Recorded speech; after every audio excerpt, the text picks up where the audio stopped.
আমরা এই মাটির মানুষ, আমাদের এই পরিবারগুলো এখানে হাজার হাজার শত শত বছর ধরে আছে। আমরা এই ভাষায় কথা বলি, আমরা এই সমাজের অংশ, আমরা এই সমাজে কন্ট্রিবিউট করি। আমাদের কেন ওদের কাছে আত্মপরিচয়ের প্রমাণ দিতে হবে?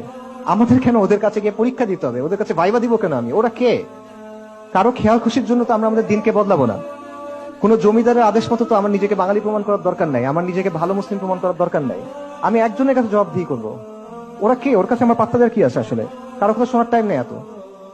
বাংলাদেশের মুসলিমরা এই জমিনের সন্তান, আমরা এখান থেকে কোথাও যাইতেছি না, আমরা এখানেই থাকবো। আমাদের অতীত, বর্তমান, ভবিষ্যৎ এই ভূখণ্ডের সাথে যুক্ত, এবং এই মাটির উপর আমার যে দাবি আছে, এই দাবিও আমরা ছাড়বো না ইনশাআল্লাহ। এবং মুসলিমরা ইসলাম ছাড়বে না।